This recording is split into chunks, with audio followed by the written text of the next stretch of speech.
Got my dudes, Cuber.Cal here, and we are finally going to do the 3x3 video. Long overdue, I know it. School, softball works has kind of gotten in the way, but I finally have some free time, and so I finally decided, you know what? Let's go ahead and do it. Why not? And so I'm going to take you through some of my 3x3s. I have 10 total, give or take, and then I'll go through a quick solve with y'all, kind of walk you through it, what I'm thinking, what I'm doing, and then maybe sneak peek about what's coming up. All right, so we're going to go ahead and start with my OC, Original Cube, Rubik's brand. Got it back 3 years ago.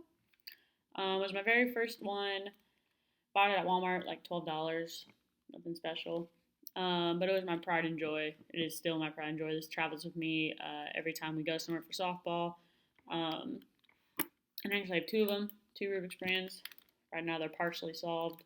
But I do love them. They're fantastic. It's a great starting point just because very nostalgic with the original brand. Obviously, this is not the very first edition. The very first edition was actually like made with stickers, not tiles. And the color scheme is a little bit different. Speaking of nostalgia, history behind the Rubik's Cube. It was actually invented by Erno Rubik, and he was a architecture professor. And he invented the Rubik's Cube. It wasn't honestly originally like this. It was just a bunch of blocks kind of put together. He did it for his architecture class to kind of teach that a 3D space can be made up in many different ways.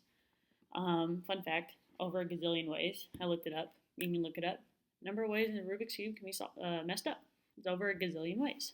But as long as you know the algorithms, you can solve it, no matter how it's messed up. So, but he did that, and then one of his colleagues was like, yo, dude, this is like so dope. You should like make this known to the world. And so they took it to a game/toy convention, I think in Russia. And that's when it really took off back in the 1970s.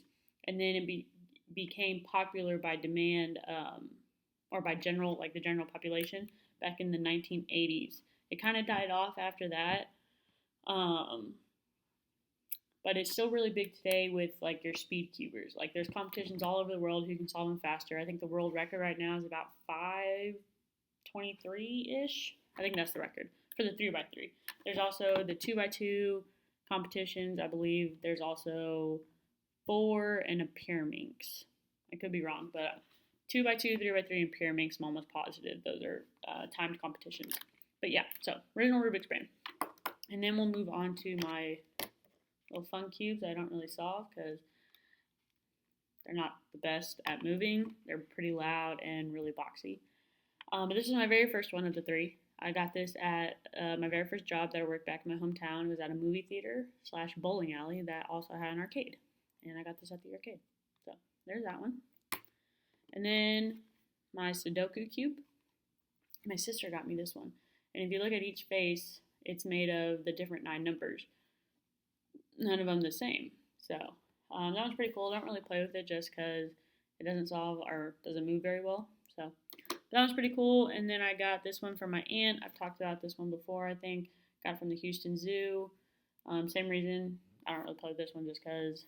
Same for the other 2. Doesn't move very well, but it's cute. You know, it has a giraffe, a rhino, gorilla, tiger. There's a sloth right there. And I believe it's a red panda. That's what that looks like. You can, comment below if you think it's something different. But it's either a fox or red panda. But I'm saying it's red panda. Okay.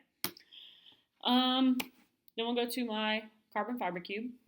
Nothing special about it. It actually doesn't solve the greatest. And it's honestly just colored cubes with black stickers on them. But it looks really cool. I have a 2, a 3, a 4, and a 5. And eventually I do want to get like a carbon fiber Pyraminx, Megaminx, Mastermorphix, all the other fun ones just because I think they look really, really cool. But yeah. And then moving on from that, we'll go with my Molecube. Play on words, get it? It's supposed to be molecule cube, but it's a Molecube. Okay. But this one's very similar to my Sudoku cube. It's supposed to have 9 different colors on each face, and that's when you know it's solved. And I've actually put a lot of time and effort into this one, like drawn it out, color coded it, like, hey, do this, this, this, and this. And I still haven't solved it. But maybe one of these days. And when that day comes, we'll post it everywhere. And I will let you know and keep you updated. Because the only cube I have that I own that I know how to solve, I think I know how to solve it, but I've yet to solve it. So, but I'll keep you updated. Alright, cool. So that's the mall cube. And then we'll go with my Shi. I believe that's how you say it. The name is right there. I don't know the orientation, how it's supposed to go, but that's it right there. I believe it's Shi. But I do like this cube a lot. I like the colors on it. I've reviewed this one before, so I won't go into too much detail. But I do think this is one that will travel with me more often just because it's somewhere in between my GAN cube and my Rubik's Cube. It's not as smooth and as quick as my GAN cube, but it's a lot quieter and a lot less boxy than my Rubik's Cube. So this one will probably travel me more on the bus and stuff like that, so that way I'm not too loud, but I don't have to worry about my GAN cube. So there's that one, and then the world's smallest Rubik's Cube. That's the size of a quarter. One of my teammates actually got this for me about a year or 2 years ago, something like that. It's a cool little dude. I don't play with it very often just because it is, super tiny, so it's very hard to move, solve. So, but it's kind of cute, like one of the little 1980s like poster girls, something like that. Hello, welcome today to my YouTube channel, Cuber.cow. Today we have the world's smallest Rubik's Cube. You can see it. Ta-da! Okay. And last but not least, my pride and joy. My GAN Air GM. It's my favorite Rubik's Cube that I own right now. Fun fact, what makes it so special to me, because it was my very first speed cube, very, very first one, and it's held together by magnets, right? Most cubes, like all the cubes I just showed you, except for maybe the specialty ones, are held together with a ball bearing in the middle. Whereas this one is held together by, I actually have some right here, magnets. Varying from red, orange, yellow, and I believe that's clear, or like a white, green, and purple. Right now it has blue inside of it. And it just goes right here in the little centerpiece. And it ranges from the red being like the most friction to the purple being like no friction whatsoever. Right now the blue is kind of in the middle. I would probably never go down to the red. If I were to change it, I'd probably go to the white, which I believe is the next like less friction. Maybe work my way up eventually to the purple where there's like no friction whatsoever. But yeah, no, I think that's why I like it so much. It's really, really fast. I really, really love it. It's my little baby. It's my pride and joy. I do want to grow my speed cube collection, maybe get some different brands, try them out. But right now, GAN, I love GAN. GAN is by far right now one of my favorites. But yeah, so that's all my cubes. Those are all 10 of them. Boom, there's those, the tiny one. Carbon fiber, all my little fun ones. And of course, Rubik's brand. And so real quick, we'll go through a solve. I'll kind of mess it up.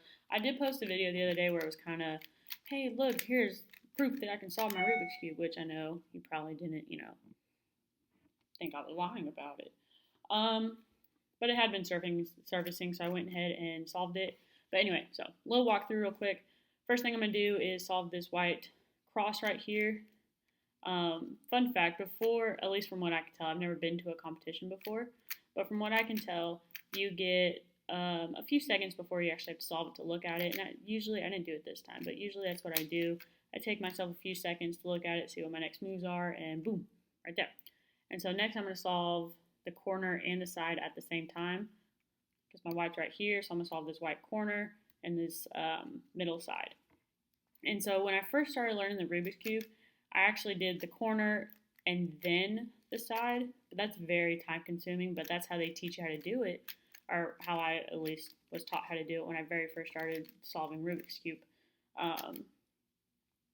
And then I decided, this is too easy, I want to get faster, and so I started learning the more advanced methods, and this one this is so much faster. It's easier doing 2 steps at once, and now I have 2 layers solved. And so now I mix advanced methods with beginner methods. One day I hope to be at the very all advanced. CFOP, I believe, is how you say it. But now I'm solving the yellow top. It's just a couple algorithms. Oh, and now it's solved. Usually you'll have to solve this last layer, but because we didn't do that. But yeah, and so not hopefully, for sure, there's a tutorial video in the works. And so hopefully soon it'll come out and we can go through all this together. Thank y'all so much for taking the time and watching my video. I really enjoyed talking about cubes and sharing everything I know with y'all. If you have any comments, suggestions, or questions, please feel free to reach out via Instagram, Facebook, or even my email. If you like what you see, make sure to follow me on Instagram, like me on Facebook, and subscribe to my YouTube. Have a blessed day, y'all.